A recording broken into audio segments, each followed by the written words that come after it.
तो will start with bill of exchange. हमने last class में प्रॉमिसरी नोट के बारे में पढ़ा था। तो प्रॉमिसरी नोट का डेफिनेशन क्या था?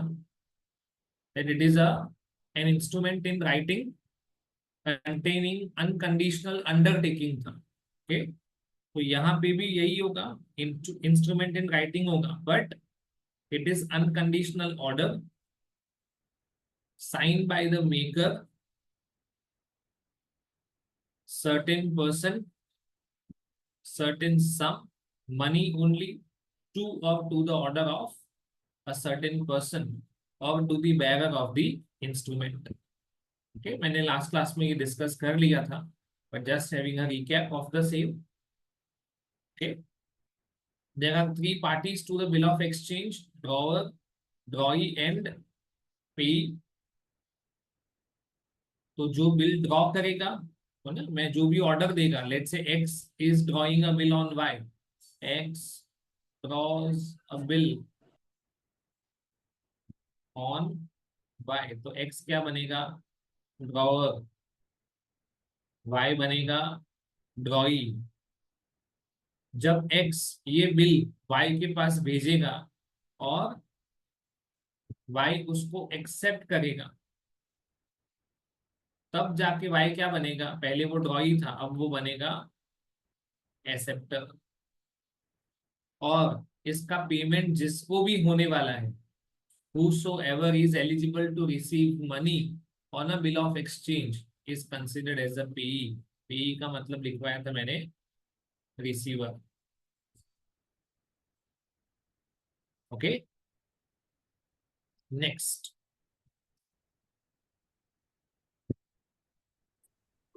The drawer of the payee who is in possession of the bill is called the holder। है ना, जिसके पास भी बिल का पोजेशन है, लॉफुल पोजेशन है, उसे क्या कहा जाएगा? Holder of the bill. Okay, वो होल्डर बिल प्रेजेंट करेगा किसको? ड्रॉई के पास। किसके लिए? एक्सेप्टेंस के लिए। मतलब बिल का पेमेंट होगा ना, उससे पहले उसका एक्सेप्टेंस होना चाहिए। Okay, when the holder endorses the bill, note और चेक, या तो बिल ऑफ एक्सचेंज को इंडोर्स करेगा, प्रॉमिसरी नोट या चेक, तो उसको इंडोर्सर माना जाएगा, और ये बिल वो जिसको भी देगा उसे इंडोर्सी माना जाएगा। ओके, ये drawee in case of need हम बाद में पढ़ेंगे, मैंने बताया था ऐसा। So how many parties are there? Drawer, drawee and payee. जब ड्रॉई इस बिल को, है ना, एक्सेप्ट कर लेता है, तो ड्रॉई बिकम्स एक्सेप्टर। एसेंशियल एलिमेंट्स देखेंगे इसके।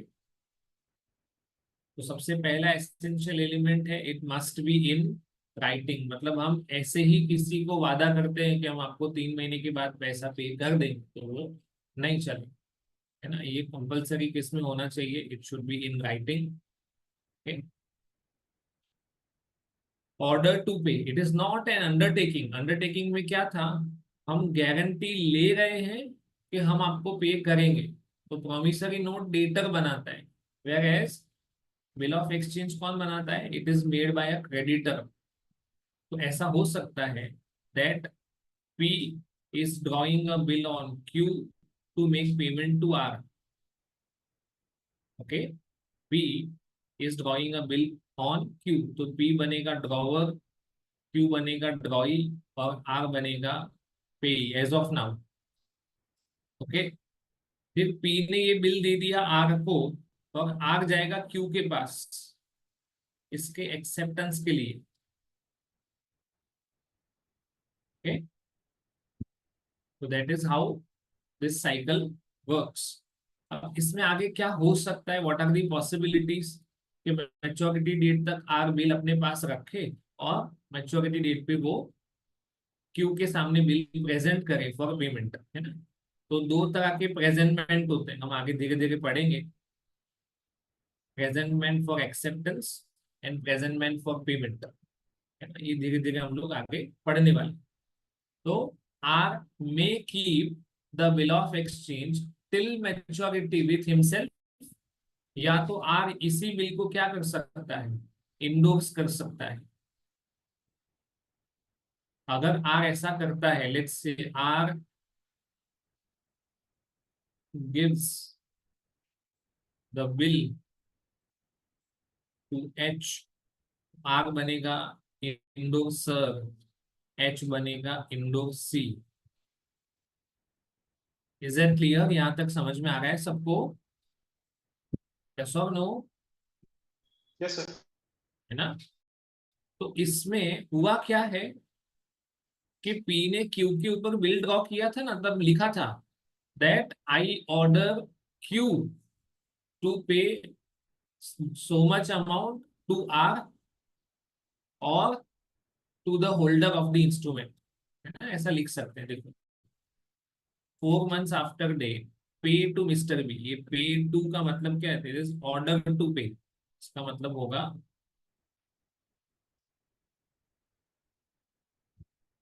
ओके। तो यहाँ पे मिस्टर बी पे है, रिसीवर है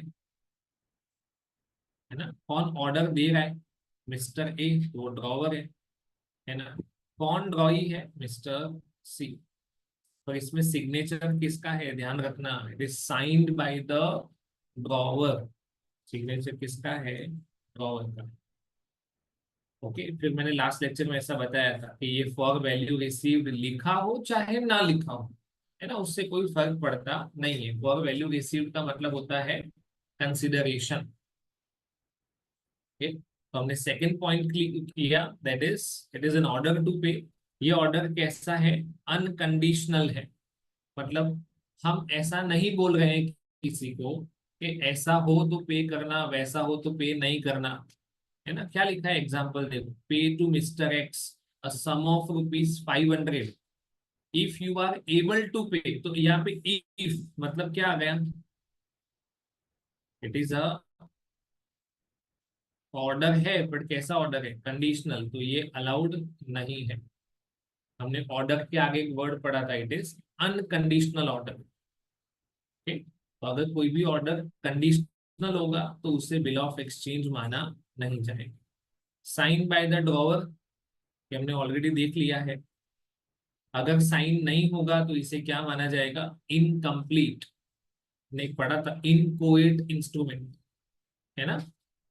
चलो, पार्टीज कैसी होनी चाहिए, सर्टेन। सर्टेन का मतलब पढ़ा था हम लोगों ने प्रोमिसरी नोट में, जो हमें पता है या जिसके बारे में हम पता कर सकते हैं, विच आर सर्टेन और विच कैन बी असर्टेन्ड, जिसके बारे में हम कंफर्म पता कर सकते हैं कि इस बिल में जिसका जिसका भी नाम लिखा है वो पार्टीज कौन है ना, वो कंफर्म होना चाहिए।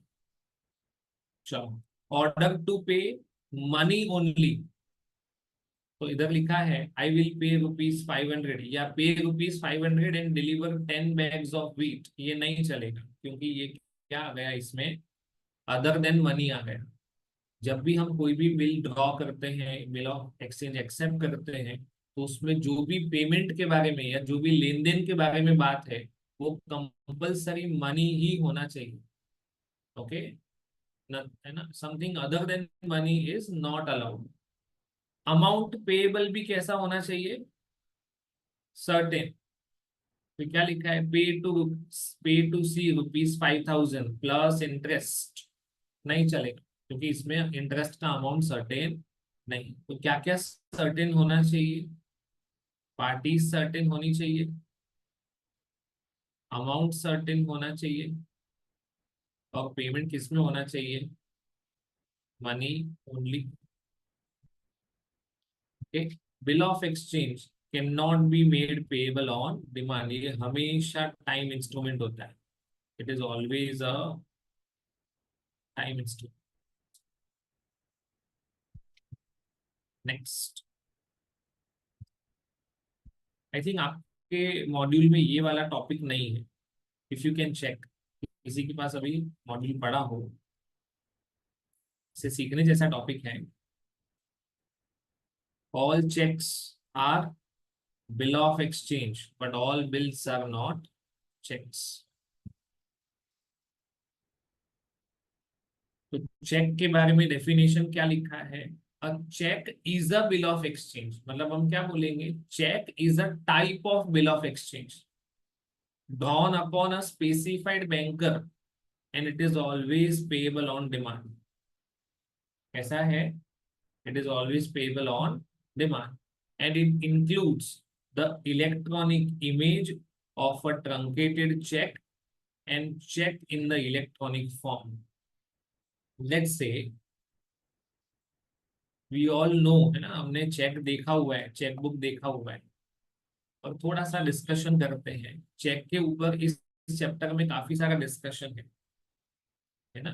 तो हम जो मेन मेन पार्ट है वो लिखेंगे कि इधर पेड टू, किसको पे करना है उसका नाम लिखा होगा, इसके नीचे अमाउंट लिखा होगा, यहाँ पे डेट लिखा होगा, यहाँ पे अमाउंट इन फिगर होता है, यहाँ पे जो भी बैंक का चेकबुक है तो उसका जो नाम है ना वो ऊपर लिखा होता है, डिटेल्स अबाउट बैंक। आपका जो अकाउंट नंबर है वो यहाँ पे लिखा होगा, खुद का अकाउंट नंबर, और यहाँ पे आप साइन करते हैं। Is it okay? This is normally how a cheque looks like. तो हम क्या करते हैं, let's say I have given a cheque, Mister Mohan gives a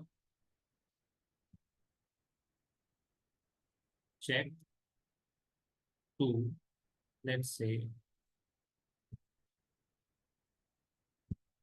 okay, और चेक में अमाउंट लिख दिया 10,000 रुपए और साइन कर दिया। It means what I am doing is, है ना, मैं क्या कर रहा हूँ कि मैंने, मेरा जो अकाउंट है वो है आईडीबीआई बैंक में, है ना। तो what I am doing is I am giving an order to my banker, मेरा बैंक कौन है, IDBI, to pay a sum of rupees 10,000 to Vivek when presented, मतलब जब विवेक ये चेक लेके बैंक में जाएगा तो मैंने अपनी बैंक को इस चेक के थ्रू क्या दिया है, ऑर्डर। तो आप ध्यान करो, बिल ऑफ एक्सचेंज में भी हम क्या देते हैं, ऑर्डर देते हैं। चेक में भी हमने क्या दिया है, ऑर्डर दिया है। ओके, बिल ऑफ एक्सचेंज में पढ़ा था, इट इज ऑलवेज, है ना, सॉरी, बिल ऑफ एक्सचेंज हमेशा कैसा इंस्ट्रूमेंट होता है, टाइम। पर यहाँ पे चेक कैसा इंस्ट्रूमेंट है, डिमांड। इसमें कोई टाइम स्पेसिफाइड होता नहीं है, जो डेट है उसी डेट को पेमेंट करना पड़ेगा। So by cheque what am I doing, I am giving an order to my banker to pay a sum of rupees 10,000 to Vivek when presented for payment, sorry, when presented for। इतना clear, सबको समझ में आ रहा है? Yes or Yes, no? sir. Okay. So now what happens is कि इसमें दो वर्ड लिखे हैं, एक तो electronic image of a truncated check,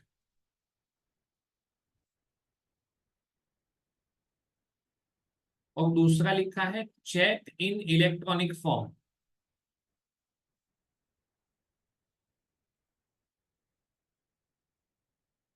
अब इसका मीनिंग क्या है और इसका मीनिंग क्या है वो देखते हैं, है ना।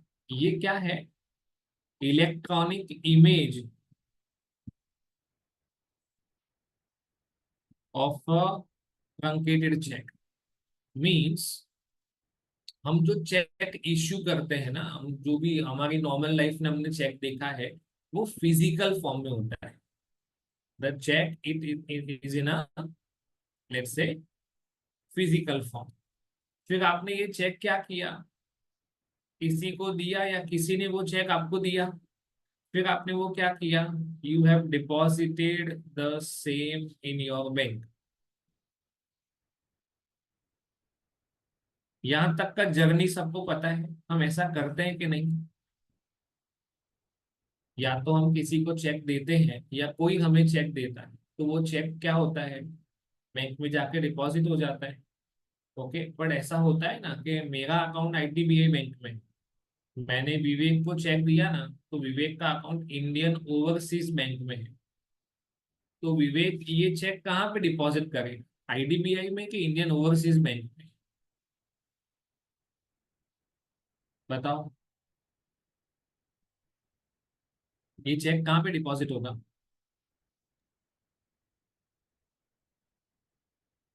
आपने क्लास में चेक दिया फीस के लिए, तो आपके पेरेंट्स का जहाँ पे अकाउंट है वहां पे चेक डिपॉजिट होता है, या क्लास का जहाँ पे अकाउंट है वहां पे? क्लास में क्लास का अकाउंट है। विवेक ये चेक कहाँ पे डिपॉजिट करेगा? इंडियन ओवरसीज बैंक में। और इंडियन ओवरसीज बैंक किसके पास आएगा? इंडियन ओवरसीज बैंक किसके पास आएगा? आईडीबीआई। आईडीबीआई बैंक के पास। क्या करने के लिए? क्यों आएंगे वो आईडीबीआई बैंक के पास? ऐसा मांगने के लिए आएंगे ना। Yes sir. तो अभी आप सोचो कि एक दिन में ऐसे अलग अलग कितने चेक आते होंगे किसी एक बैंक में। क्या वो हर बैंक में जाते होंगे?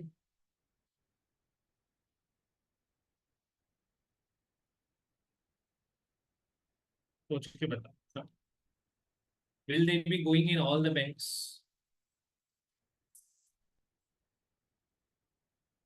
क्या होता है आगे का प्रोसेस, किसी को पता है? Does anybody know what is the process? Indian overseas bank ये चेक किसको दिखाएगा? आईडीबीआई बैंक को दिखाना पड़ेगा कि नहीं दिखाना पड़ेगा? बिना दिखाना बिना तो चेक पड़ेगा। दिखाना तो पड़ेगा, पर अब प्रॉब्लम क्या है, मेरा अकाउंट है गोधरा में और इंडियन ओवरसीज बैंक के वडोदरा में। अभी और दिक्कत हो गई, सिटी का प्रॉब्लम हो गया, है ना? पहले ऐसा बहुत होता था, this kind of problems, outstation cheque होते थे ना, तो उसको पास होने में 7 दिन लगते थे। अभी एक दिन का टाइम लगता है, 1 डे। तो ये कैसे पॉसिबल हुआ? आज आप चेक बैंक में पैसा डालो, सॉरी चेक डालो, सुबह 1 बजे से पहले, दोपहर में 1 बजे से पहले, तो नेक्स्ट डे, अगर नेक्स्ट डे वर्किंग डे है तो आपके अकाउंट में पैसा आ जाता है। एक दिन के अंदर आपके अकाउंट में पैसा आ जाता है, इंडिया में कहीं पे भी अकाउंट हो आपका, डजेंट मैटर। अब उसका वजह ये है कि जो भी चेक आप एक बार बैंक में डिपॉजिट कर दो ना, once a cheque is deposited in the bank, तो आगे इसका फिजिकल मूवमेंट खत्म हो जाता है। Physical movement is restricted, stop, खत्म। आगे ये चेक फिजिकल फॉर्म में जाएगा ही नहीं। तो इंडियन ओवरसीज बैंक क्या करेगा? What Indian overseas bank will do, उनके पास है ना एक स्कैनर होता है, जो आप लोगों ने और हमने देखा है वैसा, मैंने तो देखा है, पर आप लोगों ने देखा है वैसा स्कैनर नहीं, एक अलग तरह का स्कैनर होता है। उसमें चेक स्कैन होते रहते हैं और उसका एक इमेज बन के कंप्यूटर पे दिखेगा आपको। जैसे हम कोई भी पेज स्कैन करते हैं तो हमें कंप्यूटर पे स्क्रीन पे दिखता है, वैसे ही चेक स्कैन होते और जो भी बैंकर है उसको स्क्रीन पे दिखेगा। और अब ये इंडियन ओवरसीज बैंक जो है, वो कागलीबाग वाली जो मेरी ब्रांच है, सॉरी गोधरा वाली जो ब्रांच है आईडीबीआई, वहां पे कैसा इमेज भेजेगा वो? Electronic image. कौन सा इलेक्ट्रॉनिक इमेज भेजेगा? इलेक्ट्रॉनिक, पर इसको बोलते क्या है? Electronic image of a truncated check. अब समझ आया? हम जहां पे भी चेक डिपॉजिट करेंगे वो लोग क्या करेंगे, चेक को स्कैन कर देते हैं और तो स्कैन किया हुआ चेक कहाँ पे जाएगा? Drawers bank. अब एक्चुअल में ये चेक आईडीबीआई गोजरा में भी नहीं आता है वैसे देखने जाओ तो, है ना। ये चेक चला जाएगा मुंबई। इलेक्ट्रॉनिक इमेज सब कुछ कैसा होगा? मुंबई में। और वहां पे इसका क्लियरिंग होता है, क्योंकि सारे चेक्स का क्लियरिंग मुंबई में क्लियरिंग हाउस होता है, CH। वहां पे कोई भी बैंक हो, सबका क्लियरिंग कहाँ पे होगा? मुंबई में। तो आईडीबीआई का कोई भी बंदा होगा, IOB का होगा, बैंक ऑफ बड़ौदा का होगा, SBI, सब लोग वहां बैठे होंगे। और कैसा क्लियरिंग होगा? एकदम लाइटनिंग फास्ट स्पीड। पहले 7 दिन लगते थे, अभी 1 दिन लगता है ना। Going forward only 2 hours, it will take only 2 hours to get the money into your bank. इतना फास्ट है टेक्नोलॉजी, देखो है ना how it is being used. हम चेक पे वापस आएंगे। हाँ, मैं पहली लाइन समझा रहा हूँ अभी। तो आपको electronic image of a truncated cheque समझ में आया सबको? यस और Yes, sir. नो? हाँ। Yes, Yes. sir. दूसरा वर्ड लिखा हुआ है cheque in the electronic form. क्या लिखा हुआ है? तो ये जो चेक है ना, उसका कभी भी फिजिकल एग्जिस्टेंस था ही नहीं पहले से, है ना। कई सारी बैंक या कई सारे लोग ऐसा वाला चेकबुक यूज करते हैं जो कंप्यूटर में ही होता है। The cheque is there in the computer device only, है ना। वहां पे मैं डिजिटली वो चेक साइन कर दूंगा और वहीं से वो आगे चला जाएगा। बट बहुत लिमिटेड यूसेज है अभी, एज ऑफ नाउ इस चेक का यूसेज कैसा है? काफी लिमिटेड। क्योंकि हमने जो चेक देखे हैं वो सब कैसे हैं? पहले फिजिकल होते हैं चेक,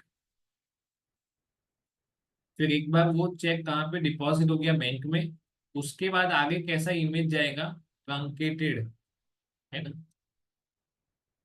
पर वो पहले तो था फिजिकल। दूसरा वाला जो टाइप है ना, वो बिगिनिंग से ही इलेक्ट्रॉनिक इमेज होता है। कैसा होता है? Electronic form, from beginning. वहीं पे, है ना। जैसे मेरे पास अभी मैं राइटिंग पैड यूज कर रहा हूँ, तो क्या होगा? वो चेक मुझे स्क्रीन पे दिखेगा, वहीं पे मैं साइन कर दूंगा। आगे किसी को भेजना है तो वो मेल कर देंगे, ये कर देंगे, वो कर देंगे। सब आगे इलेक्ट्रॉनिक में ही होगा। मतलब वो जनरेटेड, ट्रांसमिटेड, क्लियर्ड, सब कौन से फॉर्म में होता है? Everything is in electronic. Physical में क्या होता है? जनरेटेड फिजिकल, बाकी सब आगे इलेक्ट्रॉनिक, ट्रांसमिटेड, क्लियर्ड, ये सब इलेक्ट्रॉनिक। डन। दो अलग अलग चेक समझ में आए? एक Yes, होता sir. है चेक इलेक्ट्रॉनिक फॉर्म, और दूसरा electronic image of a truncated check. ये मैंने आपको दोनों पैराग्राफ समझा दिए, पढ़ सकते हो। It is exact mirror image of a proper cheque. It is generated, written, signed in a secure system ensuring minimum safety standard। आपने है ना TY में अगर ई अकाउंटिंग वाला सब्जेक्ट लिया होगा तो आपको वहां पे DSC, डिजिटल सिग्नेचर सर्टिफिकेट के बारे में पढ़ाया हो, अगर पता हो तो, है ना। वहां पे असिमेट्रिक क्रिप्टो सिस्टम, मतलब आपके पास एक पासवर्ड है, एक पासवर्ड गवर्नमेंट के पास है, ये दोनों पासवर्ड मैच होंगे ना, तब जाके वो चेक साइन हो जाता है। उसको बोलते हैं डिजिटल सिग्नेचर सर्टिफिकेट। मैं कभी क्लास में शो करूंगा कि वो कैसा दिखता है ना। और ट्रंकेटेड इमेज क्या होता है? Which is truncated during the course of clearing cycle. कौन ट्रंकेट करेगा? Either by the clearing house और बाय द बैंक। बैंक ही ट्रंकेट कर देता है उसको। ओके, चलो। A check is a species. Species का मतलब part या type of bill of exchange, but it has following two additional qualifications. सबसे पहला, it is always drawn on a specified banker and it is always payable on demand. Bill of exchange में और cheque में क्या difference है कि bill of exchange कैसा है, टाइम इंस्ट्रूमेंट है, whereas cheque is a demand instrument. So इसीलिए कहा गया है all cheques are bill of exchange but all bills of exchange are not cheque. Okay, बाकी का आप आगे पढ़ सकते हो. क्लियरिंग हाउस कौन मेंटेन करता है? It is clearing house managed by RBI. Okay, और असिमेट्रिक क्रिप्टो सिस्टम का मतलब क्या होता है कि आपके पास दो कीज होनी चाहिए. ये सब पासवर्ड है, की का मतलब पासवर्ड होना चाहिए. एक प्राइवेट की है, एक पब्लिक की है. उन दोनों का यूज करेंगे तब जाके किसी भी डॉक्यूमेंट पे सिग्नेचर होता है. अब कोई भी लेट्स से डॉक्यूमेंट अगर डीएससी का यूज करके साइन किया है ना, तो उस डॉक्यूमेंट के बॉटम ऑफ द पेज में इधर है ना, साइन करने वाले का नाम आ जाएगा और ऐसा राइट मार्क आ जाता है. बस, कोई सिग्नेचर जैसा कुछ नहीं होता है कि मैं अपना सिग्नेचर ऐसा करता हूं तो ऐसा सिग्नेचर नहीं होता है. साइन करने वाले का नाम और ऐसा राइट मार्क. इसका मतलब आपको पता चलेगा कि ये डॉक्यूमेंट कैसे साइन किया हुआ है. इलेक्ट्रॉनिकली डिजिटल सिग्नेचर सर्टिफिकेट से साइन किया. ओके, चलो. अभी हम दो पार्टीज के बारे में डिस्कस करेंगे. ड्रॉवर माने जो चेक इश्यू करता है, डेटर. ओके, उसका लायबिलिटी कैसा है? प्राइमरी है. ओके, और ड्रॉई किसके ऊपर चेक ड्रॉ किया है? बैंक के ऊपर. Is it okay? There are two part, वैसे तीन पार्टी है पर ये drawee in case of need को हम बाद में समझेंगे. And the last one is payee. Payee मतलब हु इज द पेई? मतलब जिसको पैसा मिलने वाला है, द रिसीवर, जिसके फेवर में हम चेक इशू करते हैं. तो इस केस में मैंने चेक ड्रॉ किया था, आई एम अ ड्रॉवर. किसके ऊपर ड्रॉ किया था? IDBI bank. तो वो ड्रॉई है. और पैसा किसके मिलने वाले हैं? विवेक.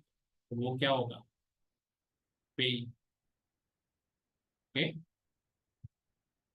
अब कभी कभी ऐसा हो सकता है कि मैंने अपने आप के ऊपर चेक ड्रॉ किया है, या तो सॉरी, मैंने चेक ड्रॉ किया बैंक को, तो ड्रॉवर और पेई वो दोनों एक हो गए. इट मीन्स जब मुझे खुद को पैसा विड्रॉ करना हो ना, विड्रॉ फ्रॉम बैंक,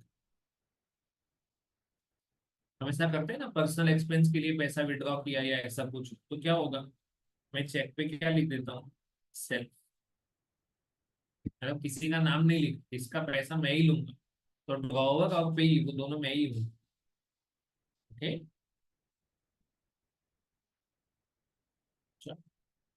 तो जैसे हमने बिल ऑफ एक्सचेंज के एसेंशियल फीचर्स देखे थे, प्रॉमिसरी नोट के एसेंशियल फीचर्स देखे थे, वैसे ही चेक के एसेंशियल फीचर्स. तो हमने क्या पढ़ा था? Cheque is a bill of exchange. Bill of exchange में भी हम क्या देते हैं? ऑर्डर देते हैं. तो चेक में भी हम क्या करेंगे? चेक में भी हम अपनी बैंक को ऑर्डर देते हैं. We are giving an order, unconditional order to the bank. It does not contain request for a payment. Okay, the bank dishonors a check containing conditional orders. Conditional होना ही नहीं चाहिए. It should always be unconditional, चाहे promise हो चाहे order हो. Okay, चलो. क्या लिखा होता है चेक के ऊपर? पे टू. बट अगर पे टू के आगे प्लीज लिख दिया कि please preceded, please pay the amount, तो जस्ट बिकॉज हमने प्लीज लिखा है तो वो चेक इनवैलिड हो जाएगा ऐसा नहीं है ना, क्योंकि आपने ऑर्डर नहीं दिया, रिक्वेस्ट दिया है। दिस प्रॉपर प्रॉमिस हो ना, मतलब प्लीज, मतलब आप रिक्वेस्ट करोगे तो ही बैंक पे करेगा ऐसा नहीं है। आप प्लीज लिखो चाहे ना लिखो, बैंक को आपके अकाउंट में से सामने वाले को अमाउंट पे करना ही पड़ेगा। तो प्लीज लिखने से एज सच है ना कोई डिफरेंस आता नहीं है। नेक्स्ट क्या है देखो,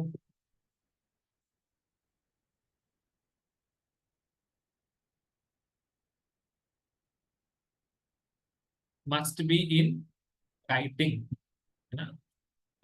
तो सीधी बात है, हम किसी को ओरल प्रॉमिस नहीं दे सकते। बैंक में जाके बोलेंगे कि सो एंड सो पर्सन आएगा मेरे नाम से, उसको पेमेंट कर देना, तो नहीं चलेगा। चलो कभी ऐसा हो कि आपने जो अमाउंट लिखा है वो वर्ड्स में अलग है और फिगर्स में अलग है, तो कौन सा माना जाएगा? वर्ड्स विच वाला। वन इज, जो वर्ड्स में है वो माना जाएगा। ओके, नॉर्मली ऐसा होता है। और लास्ट में लाइन क्या लिखा है पढ़ो, nowadays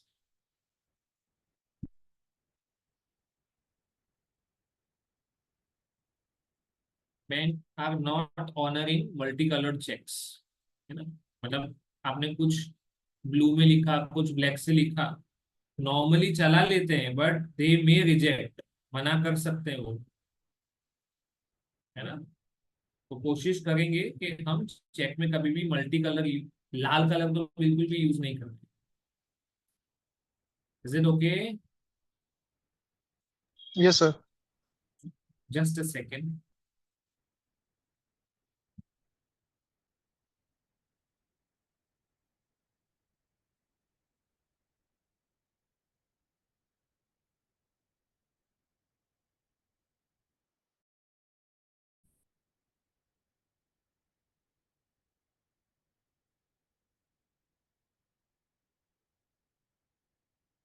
fine, cheque is drawn by a customer on bank, ये भी हमने पढ़ लिया है कि हम इसके ऊपर बैंक चेक ड्रॉ करते हैं ऑन अ स्पेसिफाइड बैंक, है ना। तो क्या लिखा है, cheque drawn by a stranger is of no meaning. Parties कैसी होनी चाहिए, सर्टेन होनी चाहिए। और दूसरा क्या है, हम हर बैंक में देखते हैं, हर एक बैंक का रूल होता है to maintain some minimum balance. Okay, must be sign, always payable on demand, must mention exact amount to be paid, cheque should be for money only. तो चेक में तो सवाल ही नहीं है कि आप कोई काइंड वाला चीज तो लिख ही नहीं सकते हो। ओके, चलो इधर एक और चीज स्पेसिफाई किया हुआ है कि अमाउंट इन वर्ड्स और फिगर वो दोनों टैली होना चाहिए। तो अगर डिसएग्रीमेंट है तो बैंकर मे रिटर्न, माने मे डिसऑनर द चेक, कर भी सकता है नहीं भी कर सकता है, कर ही देगा ऐसा नहीं है। बैंकर आपका चेक रिटर्न कर ही देगा ऐसा नहीं, मे और मे नॉट, पर ज्यादातर केस में वो लोग रिस्क नहीं लेते, चेक रिटर्न कर देते हैं। ओके, किसको पेमेंट करना है वो भी सर्टेन होना चाहिए, and must be duly dated, cheque के ऊपर कंपलसरी डेट होना चाहिए। ओके, फिर क्या लिखा है last line, a cheque is valid for a period of 6 months from the date of issue, है ना। 6 months की जगह पे क्या कर देंगे इसको, 3 months।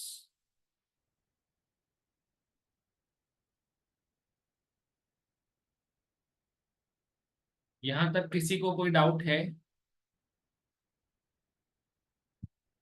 Any doubts up till now? No, sir. Perfect, okay, now sir एक डाउट। हाँ बोलो। सर बिल ऑफ एक्सचेंज में एक ही मतलब दो पार्टी होगी ही ना। You can not like self जैसा नहीं कर सकते ना बिल ऑफ दो एक्सचेंज में। पार्टी मतलब ड्रॉवर होगा, ड्रॉई होगा और पेई होगा, दो भी हो सकती है, ड्रॉवर ड्रॉई, और एक्स ने ऐसा लिखा वाई को कि तुम मुझे ये अमाउंट पे करना, तो दो ही होगी, एक्स एंड वाई। अभी चेक में एक ही हो तो चलेगा ना मतलब। चेक में एक पार्टी कहाँ से हुई, दो ही हुई ना, सॉरी तीन पार्टी है। चेक में मतलब एक अकेला हो तो भी चलेगा ना, आई कैन लाइक कैसे मैं चलेगा? सेल्फ में चेक डाल देता हूँ। वो तो होगा ही ना, बेयर मिनिमम एक आप और एक बैंक, ओ राइट, ओके। है ना। दो पार्टी तो मिनिमम है, कोई भी हो।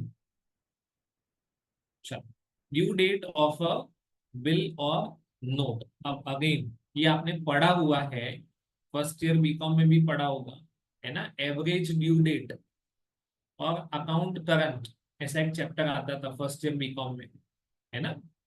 डोंट नो कितना आपको याद होगा, पर पढ़ा है। वहां पे आपने ड्यू डेट के बारे में पढ़ा होगा। ऐसा होता था ना कि लेट्स से कोई बिल ड्रॉ हुआ है 1 अक्टूबर 24 को, for a period of 3 months. तो उसका कैसे गिनते थे, पहले 3 महीने ऐड करेंगे, बाद में 3 दिन। तो कौन सा डेट आएगा, 1/1/25 और प्लस 3 दिन, 4 जनवरी 2025। याद आ रहा है, ऐसा पढ़ा होगा ना। Yes sir. अच्छा, तो उसके बारे में डिस्कशन है हमारा। Every instrument payable otherwise then on demand, underline करो ये वाला। जो डिमांड इंस्ट्रूमेंट नहीं है, डिमांड नहीं है तो क्या हो जाएगा, टाइम इंस्ट्रूमेंट हो जाएगा, है ना। Is entitled to 3 days of grace. अब ध्यान रखना, ये बिल या नोट के लिए है, चेक के लिए नहीं है। चेक में कभी भी आपको 3 दिन नहीं मिलते हैं, है ना, लिखा हुआ है anyway. Instruments which are not entitled to a period of grace are cheque, something which is payable on demand, और something on which no time is mention. Time नहीं मेंशन किया है तो ये ऑटोमेटिक डिमांड इंस्ट्रूमेंट बन जाता है। जिस किसी भी इंस्ट्रूमेंट पे टाइम स्पेसिफाई न किया हो तो वो ऑटोमेटिकली कैसा बनेगा, डिमांड इंस्ट्रूमेंट बनेगा। और डिमांड बनेगा तो उसमें 3 days ऑफ ग्रेस ऐड नहीं करना है। ओके, चलो, कौन से इंस्ट्रूमेंट पे पीरियड ऑफ ग्रेस मिलेगा, अवेलेबल है।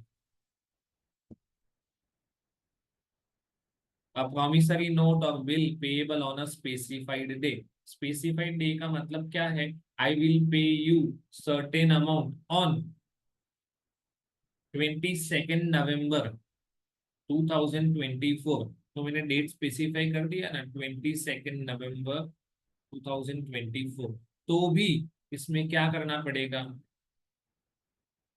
3 days ऑफ ग्रेस हम ऐड करेंगे। अगर ये क्या हुआ, बिल ऑफ एक्सचेंज या प्रॉमिसरी नोट हुआ, और क्या नहीं होना चाहिए, डिमांड इंस्ट्रूमेंट नहीं होना चाहिए। Clear, on a specified day. चलो नेक्स्ट,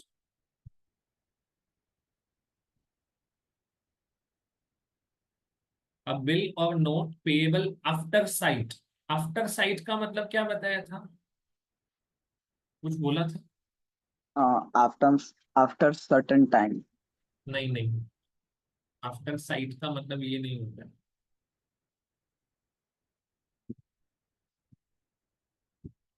नॉर्मली साइट का मतलब after it is presented for acceptance. क्या याद रखेंगे,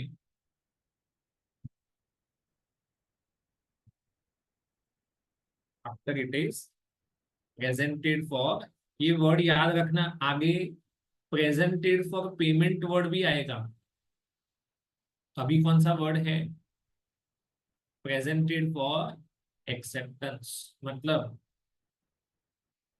आज कोई बिल ड्रॉ हुआ है, लेट्स से 1 अक्टूबर 2024, for a period of 3 months. पर इसमें लिखा हुआ था this amount is payable 3 months after site.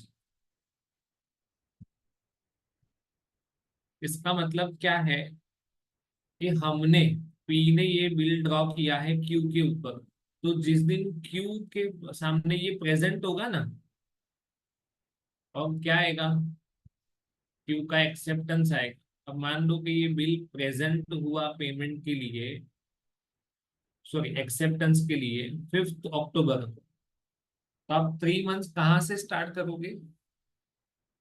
You will start 3 months from 5 अक्टूबर। समझ आया? Yes, sir. तीसरा है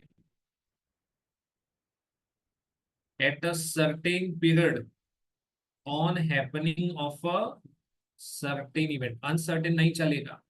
I will pay you ₹10 lakh 1 month after the death of D. मैंने किसी को वादा किया है कि मैं आपको 10 लाख रुपए दूंगा डी के डेथ के 1 महीने के बाद। तो डी की डेथ होना सर्टेन है या अनसर्टेन है? Uncertain. सर्टेन है। क्यों अनसर्टेन है? वरना सर्टेन नहीं है। सोच लो, वरना सर्टेन है कि अनसर्टेन?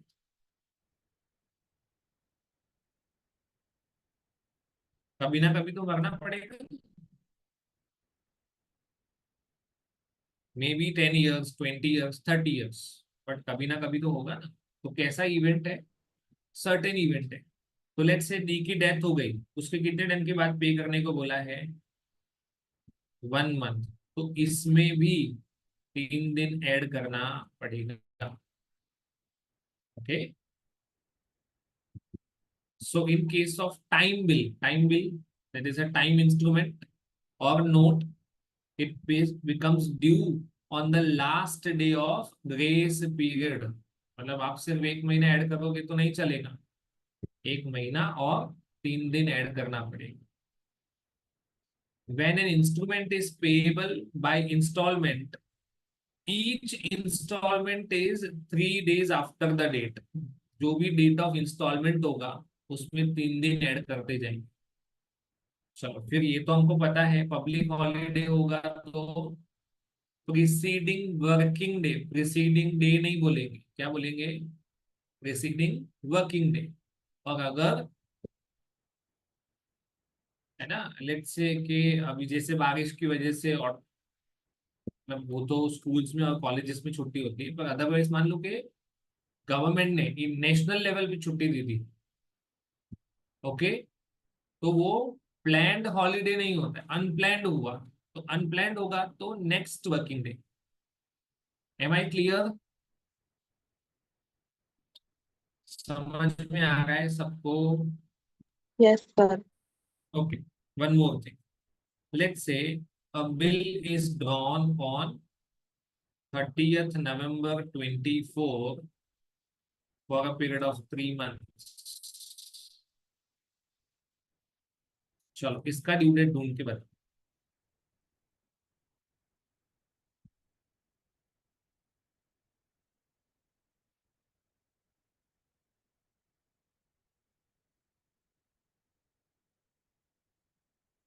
क्या होगा?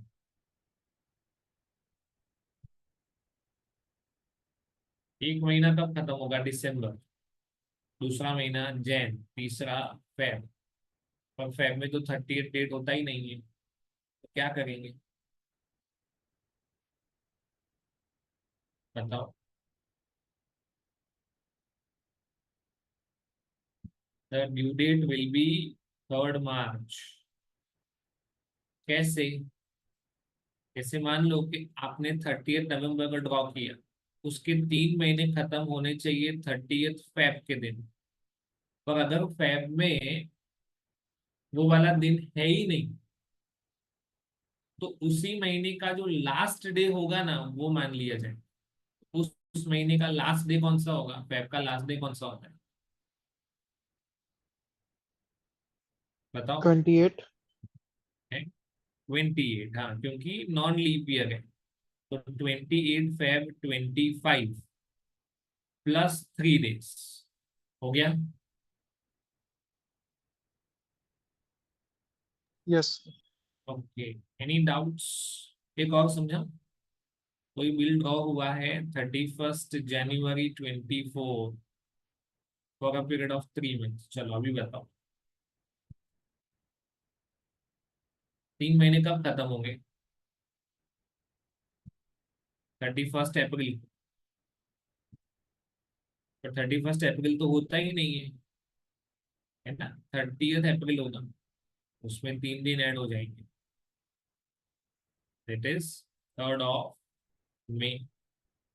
अभी क्लियर अच्छे से? Yes sir. Yes, sir. इसमें काफी सारे केसेस दिए हुए हैं which will help you to understand. On a specified day है तो specified day plus third day. Okay, on a stated number of days बोला है, बोला है क्या करेंगे? Bill is drawn on 1 October 24 for a period of 90 days. चलो गिन के बताओ। ये आपका पार्ट ऑफ स्टडी नहीं है, जस्ट थोड़ा थोड़ा आइडिया दे रहा हूँ कैसे गिना जाता है। तो अक्टूबर का फर्स्ट डे तो गया, बचे कितने? 30, नवंबर के 30, दिसंबर के 30, हो गए 90 डेज। तो 30 दिसंबर को 90 डेज खत्म हुए, अभी 3 दिन और ऐड करेंगे। 31 दिसंबर, 1 जनवरी, 2 जनवरी। समझ आया नंबर ऑफ डेज कैसे करते हैं? I hope you are getting. Yes sir. After sight होगा तो लिखा है ना प्रेजेंटेड फॉर साइट, बताया था ना प्रेजेंटमेंट फॉर एक्सेप्टेंस। चलो after happening of a certain event, तो जो इवेंट हो जाए वो वाला दिन plus number of days plus 3 days, अभी बताया ना D's death plus 1 month plus 3 days. Okay, ये सब मैंने डिस्कस कर लिया है, कॉरस्पॉन्डिंग डे वाला एंड ऑल। और लास्ट वाला, अगर ऑलरेडी डिक्लेयर्ड हॉलीडे है तो प्रीवियस वर्किंग डे, और इमरजेंसी डिक्लेयर्ड हॉलीडे है तो सक्सीडिंग वर्किंग डे। सक्सीडिंग का मतलब नेक्स्ट वर्किंग या following working day. I hope the things are clear up till now. Battery down हो गई है सबकी? हाँ, कितने घंटे क्लास पढ़ा आज? 6 hours sir. 6 hours। So from what time to what time? 8 to 2:30। ओ, तो काफी ब्रेक मिला ना बीच में। सर एक डाउट है। बोलो। सर सपोज बिल की मैच्योरिटी डेट 25 जनवरी है और कौन सा 25 25? जनवरी हाँ, हाँ, और उसी डेट पे इमरजेंसी डिक्लेयर हो गई। ओके। तो सर 26 जन को सर वो मतलब हॉलीडे होता है ना, तो हाँ, उसमें कौन सी डेट लेंगे? तो बोला है ना नेक्स्ट डे नहीं बोला है, मैं इसीलिए बोल रहा हूँ, स्पेसिफाई क्या करता हूँ, नेक्स्ट बिजनेस डे ऐसा लिखा हुआ है ना, yes sir. Next working day. It means 25 जनवरी का मैच्योरिटी डेट है, आपने ऐसा बोला। मैं आपको और चीज बताता हूँ, चलो लेट्स से 25 जनवरी को इमरजेंसी हॉलीडे डिक्लेयर हो गया, तो ये बात कब जाएगी? 26 को, लेट्स से कि तब सैटरडे था उस दिन, है ना, तो तब भी नहीं सर होगा। 26 जनवरी तो पब्लिक हॉलीडे है। ओके, फिर संडे है, will fall due on 28। Okay sir. Okay, हाँ, यस सर। चलो बढ़े आगे।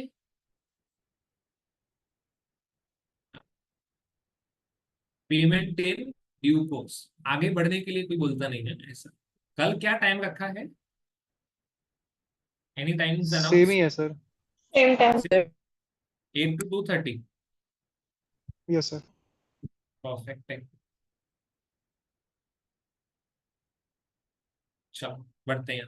Payment in due course means payment in accordance with the apparent tenor. Tenor का मतलब लिखो टाइम पीरियड। टेनर का टेन्योर बोलते हैं ना, उसको टेन्योर ऐसा नहीं बोलते, क्या बोलेंगे? Tenor, time period. इसका स्पेलिंग आप ये भी लिख सकते हो और ये वाला भी लिख सकते हो, जो याद रहे।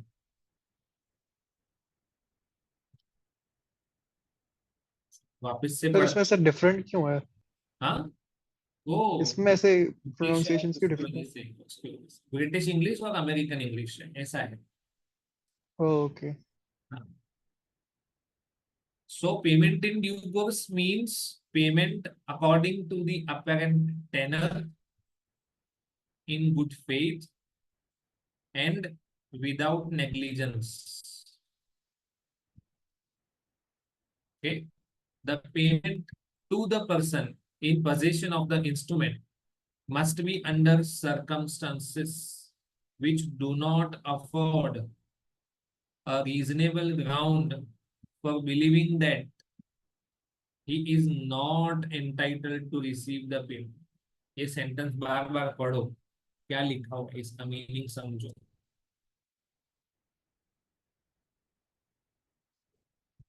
Do not afford a reasonable ground,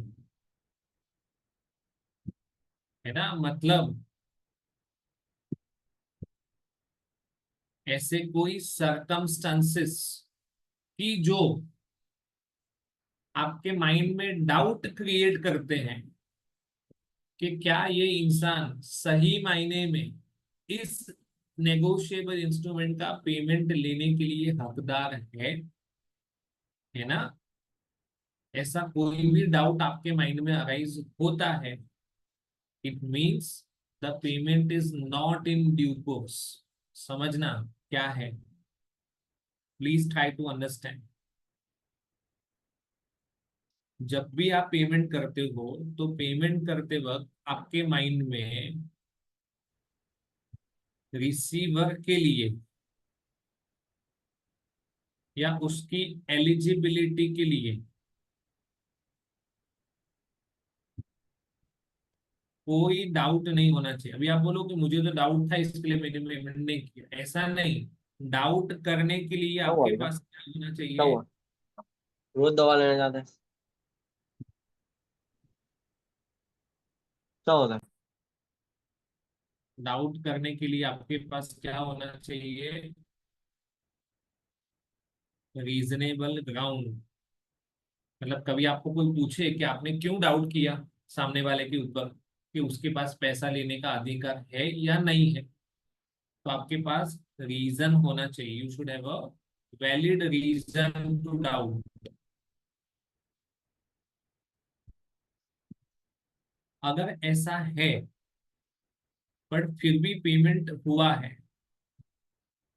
ना, आपके माइंड में डाउट तो था पर फिर भी आपने पेमेंट कर दिया है, तो it is not a payment in due course.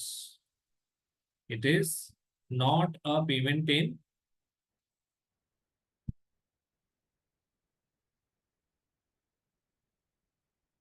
नहीं समझ में आया ये वाला पॉइंट? किसी को डाउट है? पूछो, I can explain again, don't worry. Payment in due course का मतलब क्या है? पेमेंट करते वक्त आपके माइंड में कोई भी डाउट नहीं होना चाहिए। You should not have any doubt about the receiver और एलिजिबिलिटी ऑफ रिसीवर। मतलब आप ऐसा सोचो कि कोई भी नेगोशिएबल इंस्ट्रूमेंट इस इंसान के हाथ में कैसे आया, इसके पास कैसा आया, आई एम डाउटफुल। हो सकता है कि ये इंसान ने नेगोशिएबल इंस्ट्रूमेंट किसी तरह का फ्रॉड करके लिया हो, किसी तरह का लेट्स से कोवर्शन, धमकी से लिया हो। So I have a doubt. then you are not supposed to make payment. आपको पेमेंट करना नहीं. पेमेंट इन ड्यू कोर्स का मतलब है you should not have any doubt about the eligibility of the receiver. Simple. सामने वाला eligible है या नहीं है, ऐसा आपके माइंड में. जैसे मान लो कि कोई भी इंसान बैंक में पैसा लेने आता है, तो बैंक हमेशा कैसे पेमेंट करता है, यही मान के कि जो इंसान पैसा लेने आया है they are here in good faith. वाला वर्ड था ना. पर ऐसा था, मान लो कि बैंकर को डाउट करने के लिए रीजनेबल ग्राउंड था, फिर भी उसने उसको इग्नोर किया. Banker had a reasonable ground to doubt कि इस इंसान को पैसा मिलना चाहिए कि नहीं मिलना चाहिए. ऐसे सर्कमस्टांसेस भी थे, फिर भी पेमेंट किया, तो यहाँ पे बैंक का गलती है. It is negligence on the part of bank.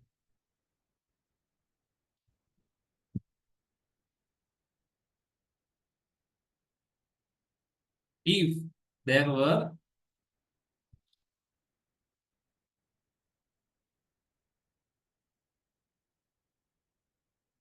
reasons to doubt, doubt करने के सर्कमस्टांसेस थे, वजह थी, फिर भी आपने डाउट नहीं किया और पेमेंट कर दिया, तो उसको पेमेंट इन ड्यू कोर्स माना नहीं जाएगा. अब ये वर्ड प्रूव करने की क्या जरूरत है ना. Why why we are discussing so much on this word, है ना. कि अगर ऐसा प्रूव हो गया कि जो भी पेमेंट हुआ है वो ड्यू कोर्स में हुआ है, गुड फेथ है, किसी का भी नेग्लिजेंस नहीं है, कोई भी डाउट करने की वजह नहीं थी, तो parties to the instrument will be discharged. Discharge का मतलब होता है फ्री फ्रॉम लायबिलिटी. डिस्चार्ज का मतलब क्या होता है, फ्री फ्रॉम लायबिलिटी. क्योंकि आपने अपने बैंक को चेक दिया था ना, ड्रॉ किया था बैंकर के ऊपर कि जो भी इंसान ये चेक लेके आए उसको पेमेंट करना. तो बैंक की जिम्मेदारी है, आपने बैंक को ऑर्डर दिया है पेमेंट करने के लिए, और अगर बैंकर सही तरह से पेमेंट कर देता है तो आप, बैंकर और पेई तीनों डिस्चार्ज हो जाते हैं. और ऐसा प्रूफ होना चाहिए कि पेमेंट कैसा था, इन ड्यू कोर्स. चलो, ऐसा कब होगा, when it satisfies the following conditions. तो हमने कुछ कुछ तो पढ़ लिया है. It should be according to the apparent tenor. अगर आपने बिफोर मैच्योरिटी डेट पेमेंट कर दिया तो वो गलत है ना. किसके बिहाफ पे होना चाहिए, ऑन बिहाफ ऑफ ड्रॉई और एक्सेप्टर, मनी ओनली. ओके, किसको पेमेंट किया है, to the person in possession of the instrument, and also, ये वर्ड याद रखना, एंटाइटल्ड टू पेमेंट. हम पढ़ेंगे इसके बारे में बहुत डिटेल में. इसके लिए दो वर्ड होते हैं, आपको यहाँ पे लिखना है तो लिख सकते हो. There are two words entitled के बारे में. एक होता है होल्डर और दूसरा होता है होल्डर इन ड्यू कोर्स. जैसे पेमेंट इन ड्यू कोर्स होता है ना, वैसा holder in due course. Next, it is made in good faith without negligence and under bona fide circumstances. If a check bears forged signature of the drawer, the payment will not be payment in due course. Forged है, इसका मतलब क्या है, किसी ने आपका signature copy किया है, तो बैंक वाले को समझ में आना चाहिए. बैंक वालों को इतना ट्रेनिंग मिलता है कि वो चेक कर सकें. जैसे मान लो कि अगर मैं साइन करूं ना, तो मेरा स्ट्रोक बहुत क्लियर होता है. If I sign in this way, तो मेरा साइन कभी भी इससे अलग जाएगा ही नहीं, दो आई साइन 1000 टाइम्स। तो क्या होगा कि बैंक को ये पता चलना चाहिए कि इधर स्ट्रोक है, इधर है ना। ये मेरे अलावा कोई कर ही नहीं सकता है। 99% केस में ऐसा पॉसिबल ही नहीं है कि कोई इसको फॉर्ज कर सके। The only thing is bank को समझ में आना चाहिए कि मुझे क्या चेक करना है। The employ of the bank should be able to understand. There is no reason to believe, है ना, that the possessor is not entitled to receive the payment, मतलब no reasons to doubt.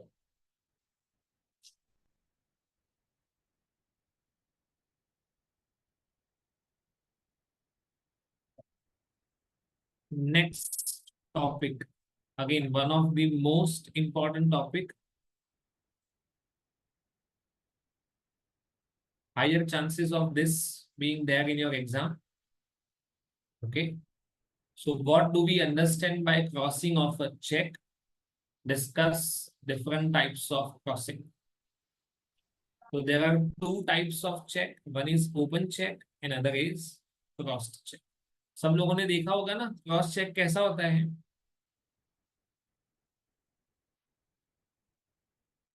What kind of,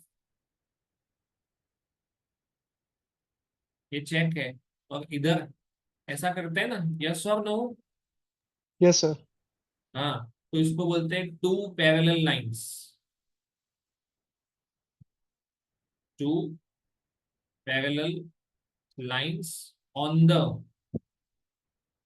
face of the cheque. तो normally वो top left में होता है, पर ऐसा कोई हार्ड एंड फास्ट रूल नहीं है कि वही होना चाहिए, है ना। और ऐसा टेढ़ा ही होना चाहिए जरूरी नहीं है, आप ऐसा भी कर सकते हो, है ना, इधर भी ऐसा कर सकते हो, नीचे भी ऐसा कर सकते हो। चेक में कहीं पे भी दो पैरेलल ट्रांसवर्स लाइन होनी चाहिए। द ओनली थिंग इज ऐसा नहीं होना चाहिए कि मैंने दो लाइन ड्रॉ की, है ना, दिस इज नॉट अलाउड, इसको कैंसल कहा जाता है, cancelled cheque. So this is not allowed. यहां तक क्लियर? Yes sir. ओके, तो सिर्फ मतलब अगर ऐसा कुछ भी ना किया, नथिंग सच, है ना, चेक ड्रॉ कर दिया खत्म, ऐसा बस, तो इधर कहीं पे भी कोई लाइन ड्रॉ नहीं किया है तो उसको ओपन चेक बोलते हैं, जिसको हम नॉर्मली बैरर भी बोलते हैं। और अगर दो लाइन ड्रॉ कर दी तो उसको crossed cheque.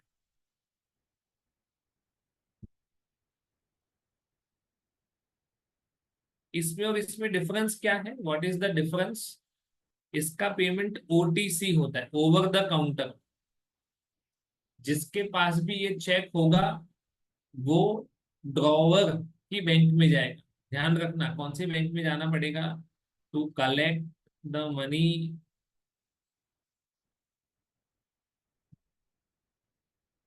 the receiver, that is payee, needs to visit the bank of drawee, sorry, drawer। यहाँ पे ये क्या करना है, this cheque is deposited in the bank of pay. अलग अलग बैंक में जाना होता है, ये पेई का बैंक में जाके पैसा करना है और ये किधर जाना है, ड्रॉवर। यहाँ तक क्लियर? ओपन चेक का पैसा किस तरह से मिलेगा, ओटीसी, ओवर द काउंटर, मतलब इधर आपको पैसा कैश में मिल जाएगा, इधर ये पैसा कैश में नहीं मिलेगा। Compulsory one account to another account, ये पैसा एक अकाउंट से निकलेगा और दूसरे अकाउंट में जाएगा। Any doubts up till now? No, sir. Okay. अब ये जो क्रॉसिंग है ना, उसके टाइप्स पढ़ते हैं हम लोग। तो हमने ऐसा देखा है, कई सारे लोगों को आदत होती है ना, कि इधर वो अकाउंट पे ओनली ऐसा लिखते हैं, है ना। देखो, खाली 2 लाइन ड्रॉ करना अलग बात है, और उसके अंदर ऐसा वर्ड लिखना, तो उससे क्रॉसिंग का टाइप बदल जाता है। तो सिर्फ 2 लाइन ड्रॉ करते हैं, वो अलग होता है। और 2 लाइन ड्रॉ करके उसके अंदर अकाउंट पे, अकाउंट पे, अलग अलग वर्ड लिखते हैं लोग, अकाउंट पे ओनली, है ना। तो इसको रिस्ट्रिक्टिव क्रॉसिंग कहा जाता है ना। इसके भी टाइप्स पढ़ेंगे हम लोग, just I am giving a glimpse of the same. A check which is payable in cash across the counter, कैसे पे होगा? In cash across the counter, OTC, over the counter, ऐसा बोला था, is called an open cheque. When such a check is in circulation, circulation मतलब एक जगह से दूसरी जगह अगर वो मूव करेगा, तो there is a great risk attached to it, है ना। अटेंड्स इट या अटैच टू इट ऐसा बोल सकते हैं, क्योंकि अगर ये चेक हो गया और किसी को मिला, तो वो इंसान बैंक में जाके इसका पेमेंट ले सकता है, अनलेस कि हमने इसका स्टॉप पेमेंट करवाया। स्टॉप पेमेंट पता है सबको, चेक हो जाता है और अगर वो बैरर चेक होता है, ओपन चेक, तो हम तुरंत हमारी बैंक को इन्फॉर्म करेंगे कि ये नंबर का जो चेक है वो हमसे खो गया है, या हमने जिसको दिया था उससे खो गया है। तो कोई भी अगर इसका पेमेंट लेने आए, तो आप उसका पेमेंट नहीं करिएगा। उसको कहा जाता है स्टॉप पेमेंट ऑफ चेक। आपको भी ध्यान रखना है प्रैक्टिकल लाइफ में, है ना, कि आप किसी को या तो ऐसा चेक दे नहीं, और अगर दे तो आपके पास ऐसा फैसिलिटी होता है कि आप इसका पेमेंट स्टॉप कर सकते हो। क्यों करना है ऐसा, या इससे क्या हो सकता है? It is done to prevent the losses incurred by open cheque getting into the hands of wrong persons. The custom, ध्यान रखना क्या है ये word, custom of crossing was introduce. Crossing कोई लॉ नहीं है, कस्टम है ना। हमने पढ़ा था ना, negotiable by statute and negotiable by custom. तो चेक तो नेगोशिएबल बाय स्टैच्यूट है, पर इस पे जो क्रॉसिंग करते हैं वो कोई रूल नहीं है, इट इज अ कस्टम। चलो बढ़ते हैं आगे। Across the cheque is one on which two parallel transverse lines with or without the words end company are drawn। मतलब उसमें एंड कंपनी लिखा हो चाहे ना लिखा हो, उससे कोई फर्क नहीं पड़ता है, 2 पैरेलल लाइन होनी चाहिए। इससे क्या होगा कि इसका पैसा आपको बैंक के थ्रू ही मिलेगा।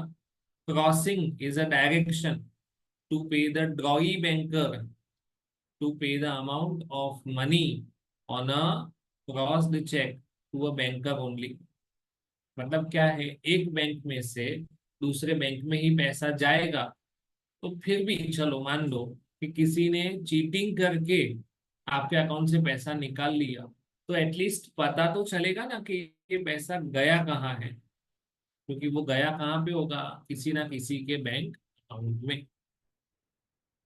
The crossing compels the holder to present the check। Holder है, उसको कंपलसरी ये चेक क्या करना पड़ेगा, बैंक में प्रेजेंट करना पड़ेगा। To a quarter of non respectability and credit. इस वर्ड का मीनिंग नेक्स्ट क्लास में डिटेल में डिस्कस करेंगे। And affords security to the owner of a cheque. जो जिसने ये चेक लिखा है उसको क्या मिलेगा? सिक्योरिटी। क्योंकि आपको कंपलसरी ये पैसा कहाँ से मिलेगा? बैंक में से ही। आप इसमें कैश विड्रॉ नहीं कर सकते। हाँ, एक अकाउंट में से दूसरे अकाउंट में आने के बाद कैश विड्रॉ हो सकता है, वो अलग बात है। पर मैंने किसी को चेक दिया, क्रॉसिंग करके दिया है, तो वो मेरे बैंक में जाके कैश विड्रॉ नहीं कर सकते। It is not allowed to withdraw cash from my bank account. Okay, types of crossing, तो एक है जनरल और दूसरा है special. Another type of crossing is developed, ये मैंने अभी आपको पढ़ाया है, which is restrictive crossing, which is developed out of business usage. Okay, sure. Just 2 or 5 more minutes, not much. एक टॉपिक डिस्कस करेंगे। A check is said to be crossed generally where it bears across the face. Cheque के face पे क्या लिखा होगा? 2 parallel line, और उसमें कौन से वर्ड हो? एंड कंपनी और एनी अब्रीविएशन। अब्रीविएशन मैंने इस तरह से लिखी, एंड कंपनी आइदर विथ और without the word not negotiable. Okay, अब देखो, नॉट नेगोशिएबल लिखने से चेक नेगोशिएट नहीं हो सकता है, ऐसा नहीं है। हम फिर भी वो चेक आगे ट्रांसफर कर सकते, तो उसका कुछ लीगल इम्पैक्ट है। पर नॉट नेगोशिएबल, देखो चेक तो उसका मेन टाइप ही क्या है, हम एक्ट ही कौन सा पढ़ रहे हैं? Negotiable instrument act. और अगर उसमें हम ऐसा लिख दें कि ये नॉट नेगोशिएबल है, तो उसका पर्पस डिफीट हो जाएगा। तो नॉट नेगोशिएबल लिखने से चेक आगे किसी और को हम नहीं दे सकते हैं, ऐसा नहीं है। But better title pass on नहीं होगा। हम लोग सेल ऑफ गुड्स में पढ़ चुके हैं ना, देखते हैं आगे, ये बहुत काफी डिटेल में डिस्कशन है। जनरल क्रॉसिंग का मीनिंग क्या है हम ऑलरेडी पढ़ चुके हैं। It is an instruction to the paying banker, okay, shall not pay it otherwise then to a bank, मतलब ये पैसा बैंक टू बैंक ही जाएगा। This type of cheque can not be paid at the counter, payment in account only. इससे क्या होता है? Avoids fraudulent withdrawal, आपके अकाउंट में से कोई फ्रॉड करके पैसा निकाल लेगा तो वो पॉसिबल नहीं। It is the liability of the paying banker to verify proper payment in proper account. अब जो पे करने वाला बैंक है, आईडीबीआई बैंक ने आईओबी को पेमेंट किया, तो आईडीबीआई बैंक की जिम्मेदारी है कि वो वेरीफाई करे। ओके, अगर वेरीफाई किए बिना किया है तो it is not considered as a payment in due course. Banker is answerable, bank को जवाब, बैंकर की जिम्मेदारी है, जवाबदेही है। Okay, if he pays the money to a third person without the direction of, आपको उसका स्पेसिमेन ड्रॉ करके दिया हुआ है, सिर्फ 2 लाइन ड्रॉ किया होगा या उसमें लिखा होगा and company, and the amount shall not be paid unless it is presented by a banker. Okay. Next class में हम स्पेशल क्रॉसिंग के बारे में डिस्कस करेंगे। Thank you.